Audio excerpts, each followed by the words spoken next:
Well, hello, that's me again. Today is November 13th, 2024. It is Wednesday. It's a hump day. And let's not procrastinate and let's get to something which really concerns everybody in the United States and internationally. And it's, basically 800-pound gorilla in the room, and we cannot avoid talking about it. And we're talking about what is shaping to be the national security team of President-elect Donald Trump. And we will start with, and you know me, you probably already know that my pattern, so to speak, whenever I talk about anybody who is involved with what would be defined the power of the nation or power of the nation state, or that means people close to the levers of the, well, including weapons and the use of force, I'm always go out there and look at their backgrounds and try to make sense out what they try to basically to deliver. I have to admit that he probably correct 80% in this particular case, that Colonel Douglas Macgregor correctly stated that the policies are personalities. In many respects, he's correct. So as I already stated, probably about 80% of it true. So it's a overwhelming majority of percentage, if you wish. So, and in this particular case, we have to look at the personalities of Donald Trump's national security team, which is being assembled. And before we go and take a look at them, I can tell you one thing, which, by the way, I somewhat share with opinion with my friend Larry Johnson, who stated that don't panic yet, which is correct. We shouldn't panic yet, because in the end, the buck stops with Donald Trump. But the point is that I think if you look attentively at how Trump observed Russia throughout the years and why he had, I don't think so he has, but he had a very large degree of respect to Vladimir Putin, was because he saw how Vladimir Putin actually came out of the nowhere, being the professional intelligence officer of the high level here. Don't forget, Vladimir Putin also was director of the FSB at some point of time before becoming the prime minister and then the president of Russia. And Trump knows what Russia was at that time. He visited Moscow on a number of occasions trying to promote his Trump Towers, casinos and the beauty contests, and then certainly seeing that Russia returning back to its natural superpower status, he saw what Putin was doing. And Putin actually did it in a very interesting way. He took many people, which at that time were called siloviki, which is the power bloc. It's primarily people from the military and intelligence who essentially saved the country. And then effectively he removed people in the power in terms of economic and political power, which at that time were known as oligarchs. Trump, evidently by his appointments, from what one can surmise, is trying to do the same but very fast, because obviously American presidents, they do not have the luxury of having their long-term policies being developed and implemented because of their obviously political system in the United States. 4 years, or you either incumbent and you may have a chance to stay in, or you one term and you are out. Remember Jimmy Carter. And so in this particular case, we can say that Trump is trying to get those non-systemic people. Why non-systemic? Well, because they are not exactly 100% part of the blob, and they are neocons in many respects. And let's take a look at some people he appointed, and let's kind of go from there. We have to start with, of course, his what shapes to be his national security advisor. It is Mr. Waltz. And Reason Magazine actually correctly states Waltz actually is a neocon, and so he is the guy who, and I already mentioned it for you. Go immediately look in their backgrounds. And Mike Waltz, as they correctly state, supports bombing Russia and Afghanistan. And that's who he is indeed, because he, being now national security advisor and having the ear of Mr. Trump, Waltz is the guy who is, a veteran of Afghanistan and, how to put it politely, immediately once you get into this, and he's a graduate of the Virginia Military Institute, and he studied the international relations. This is immediately like, for example, for the cadre military officers like me in the past and others, it's like, what the hell, how can you go in and into military academy, which is it essentially is, and study international relations? Well, he did so, but he is essentially at this stage an exhibit A of the American armed forces. In American armed forces, whenever you say that you have, oh, he was in Iraq, he was in Afghanistan, actually this doesn't add to their essentially CV or a resume, because actually it detracts, subtracts from it, because the experiences, their combat experiences, that's not war. They only know and they only have a clue about middle to high intensity police operations. This is what it was. It's you get into your FOB, forward operational base, or some other base, you go on patrol. If you get into ambush, you call immediately close air support, and that's it. The Mujahideen or Taliban runs away, but you go back, for example, to Kabul, and Kabul already then was infested with basically Taliban. They were controlling everything. So, but you pretend that you kind of, control things in Afghanistan. So that's pretty much the level of their expertise, which is primarily non-existent for the modern war. And that's why Recent Magazine correctly states that the guy is a hog. I mean, because he doesn't understand what real war is. They never do. As I already stated, the way the military history is taught in the U.S. Military institutions, such as the Military Academy at West Point or Virginia Military Institute, it's non-existent. It's primarily about how General Patton defeated everybody else. It's, of course, I'm kind of being facetious a little bit here, but that's the point. And so you have these guys who comes in, and he is, his ideas of the Americans' basically foreign policy is to impose more sanctions. I don't know if he's aware what he can impose more on Russia, or go fight Russians. Well, evidently he has to take good classes on the combined arms operations of the 21st century, and that requires a serious engineering and generally military STEM background in order to understand what is going on. Obviously, when you are educated by the Fox News, or speaking of which we'll be talking about, or by Hollywood, you do not understand what you're dealing with, and they don't. So, and especially so the way, if you look attentively from every single American assessment document or assessment forecast, starting from Rand, the fundamental thing, the pivotal thing of which everything is around which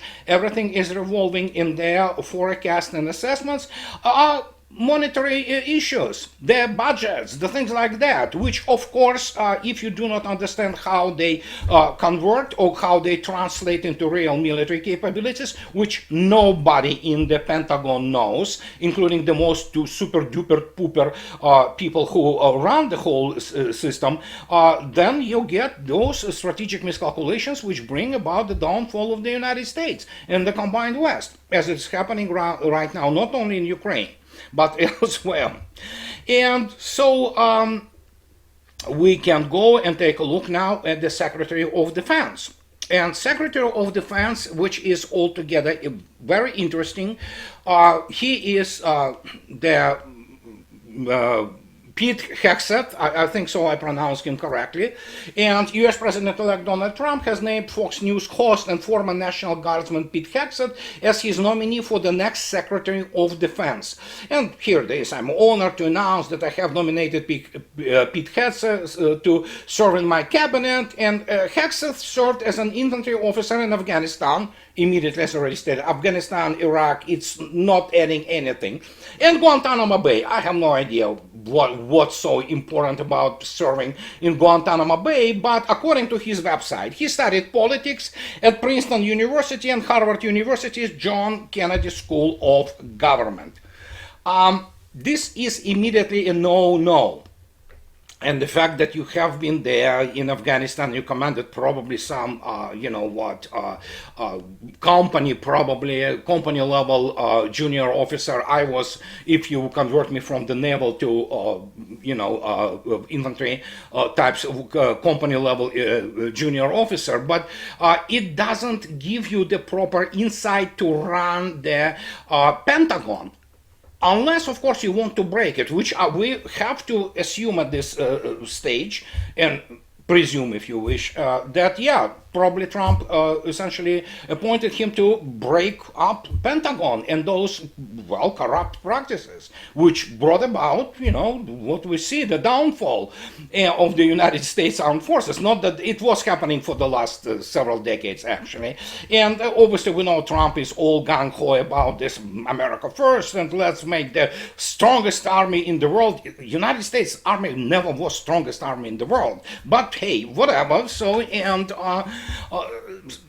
if he wants to do this guy to break or completely wreck the Pentagon, he might be actually useful. Of course, we and people who listen to me most of the time, they're pretty sophisticated in terms of the applied geopolitics. And we, of course, all of us most likely, we have been really disappointed by the fact that Colonel McGregor never got called on becoming either National Security Advisor or Chief of Pentagon. Now we have to wait and see if McGregor will be invited as the senior advisor to this basically guy who, well, it's Fox News presenter. And that's fine that he was in Afghanistan, and as I already stated, general, military things like running the company, it's not that difficult if you have proper background. Well, it's difficult, but it's kind of different type thing.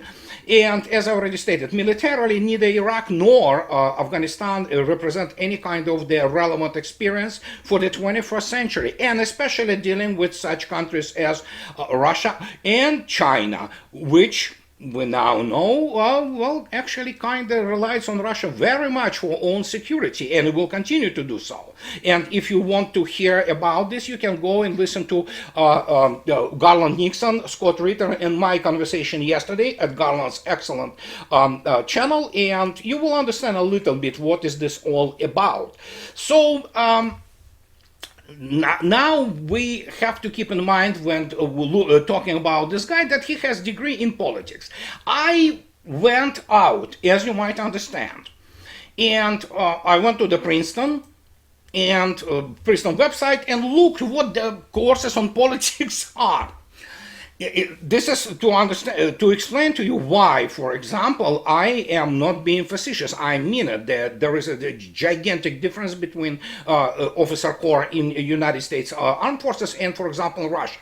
And as you can see yourself, prior courses fall, 2024 or spring 2025. Look at this. These are general courses, really. It's like international relations, American statesmanship, the art of statesmanship, and political life. Okay, whatever those courses are, this is just basically reading books. Modern political theory, civil liberties. And when you look attentively on other things which are involved there, you see gender and development, international organization, grand strategy. Well, guess what? Let me decipher for you, for example, what political theory is. First, you probably remember when Vladimir Putin stated correctly, or which I'm on the record constantly, there is no such thing as political science to start with. And obviously the degree in politics is nothing. It's just basically reading books. And here we have the, for example, modern political theory. What is this political theory?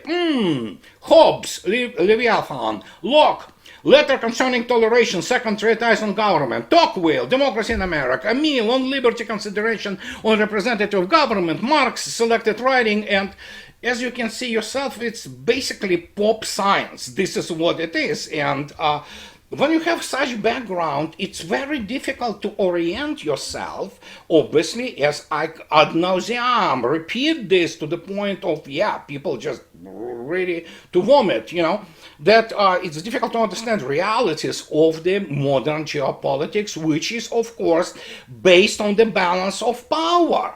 And in order for you to understand and be ready to be a statesman, not some kind of politician, you need to have the fundamentals in the balance of power. Balance of power, it is military, industrial, technological affair, primarily. So, and when you look at this, it's like, okay, interesting people. Are they systemic? I don't know. Waltz seems to be systemic. He was in the number of the House committees, and so he probably is the part of the swamp. This guy, Hegseth, who is the Secretary of Defense elect or appointed, he is definitely not systemic. He is a, gung-ho American exceptionalist patriot, but he might be enough to shake the Pentagon to a certain degree. But still, you look at this and people, and I have to go with Larry Johnson opinion about Radcliffe, who is the now the director of the CIA, I believe. He knows much more about it than me, and he says that he is a solid professional. The rest of it is, my gosh, I'm not talking about Elon Musk and this.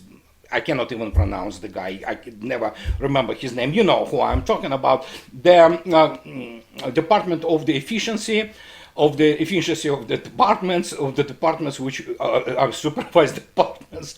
So whatever that is. But hey, that's Trump, okay? So it's, flamboyant issues. So here we are. So we have this situation developing, and this is what Mr. Trump will be facing. And you already remember, I basically demolished the Washington Post, which is essentially CIA outlet, and those people are human trash there. There's no real professionals there who work in, but look at this. We have this guy.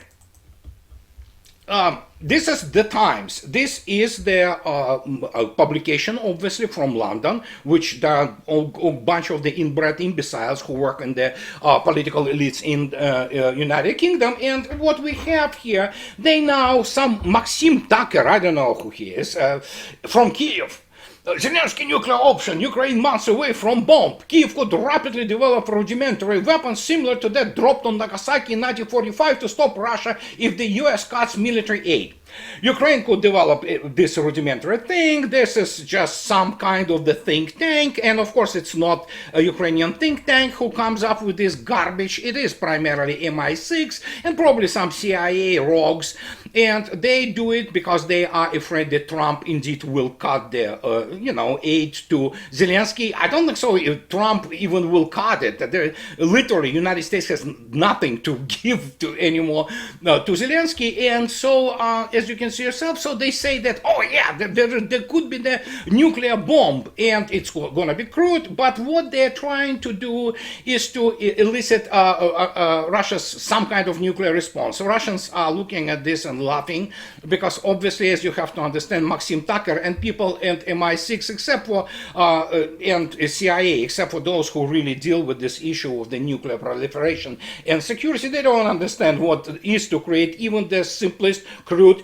nuclear device, as opposed to dirty bomb. These are two very different things. And this is not just it. I mean, now we have these guys, the Bloomberg, another bunch of cretins, and so guess what? They talk about gloomy Russia billionaires see little to cheer in Trump's win. Some businessmen think government is too optimistic on growth. And we're talking about Russian billionaires. And several Russian billionaires don't share the optimism of Vladimir Putin's government that Russia's economy will keep growing at pace most Western countries can only envy. Well, guess what?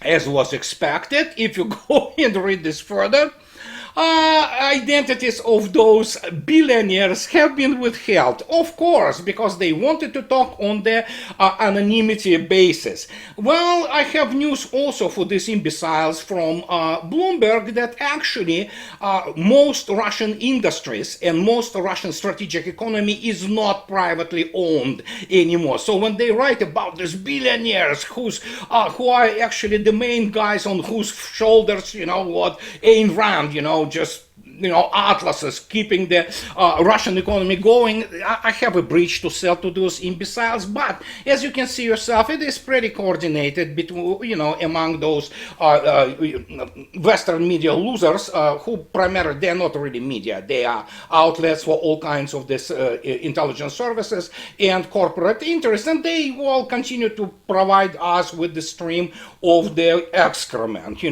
So, and that is why, obviously, there are no billionaires who, well, actually, there could be.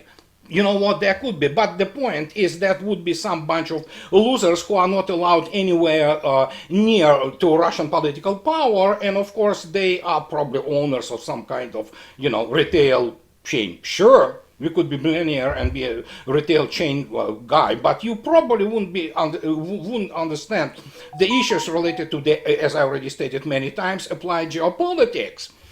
And this continues. There is all kind of, how to say it, butthurt. Okay, let's put it this way. And so if that hasn't been enough, we can now take a look at what is happening, which everybody heard by now. Russians are breaking through everywhere. So we'll take a look at the losses of the Ukrainian armed forces from yesterday. As you can see yourself, we have another 2,285 people.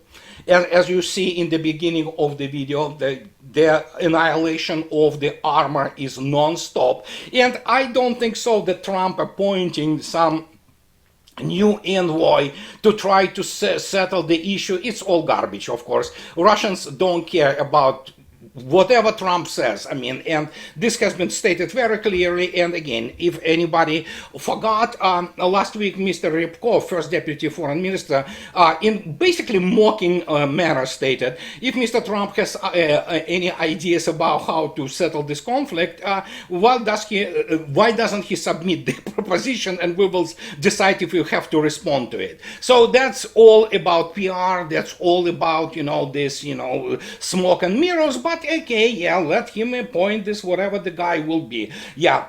So, and then, as you can see yourself, 22 tanks and APCs. You see one in the beginning, yet another one. There are all kinds of things which are happening, and let's start with our good friend Marat. And Marat Khairulin shows you, well, Kupiansk. Yeah, as you can see yourself, this is yesterday. Yeah, Kupiansk is essentially, well, surrounded on three sides, and as you can see yourself, the whole line of defense is essentially, or the armed forces of Ukraine, is essentially pushed against Oskol River, and you have to either, just go over to other side, or you die, and you die big time. And of course, Kurakhovo, Russians are in Kurakhovo. Actually, the map doesn't reflect it. Russians are actually at the center of Kurakhovo. There's heavy fighting going on there.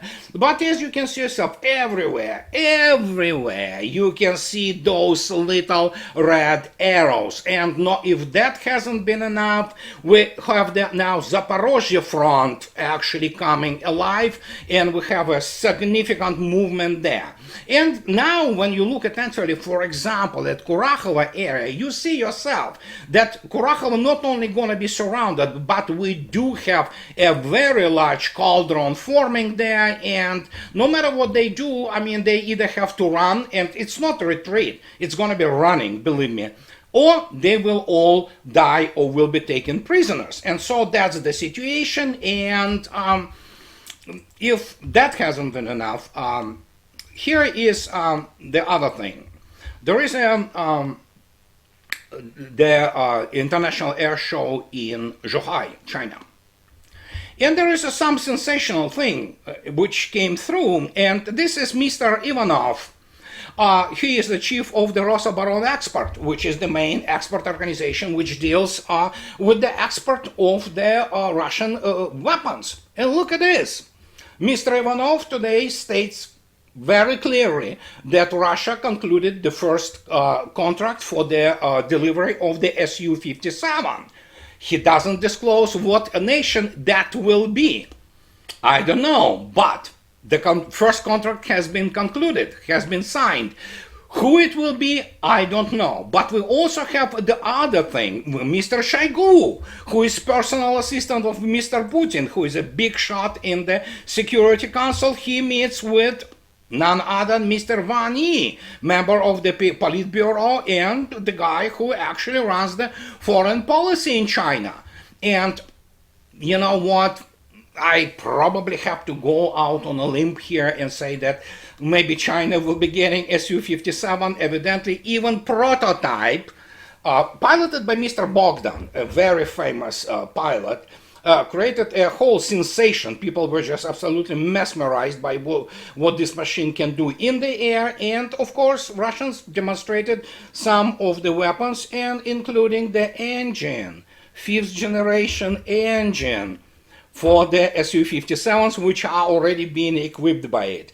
And I don't think it's a mock-up. I think so they brought in a real engine. So let me put it this way. This is, oh my God, this is the technological development which many people, for example, in US Air Force will not like. There will be a lot of fanboys, there are many of them, who will be saying, oh, look at this, you know, what the rivets on Su-57. Sure, it's prototype, but it doesn't matter.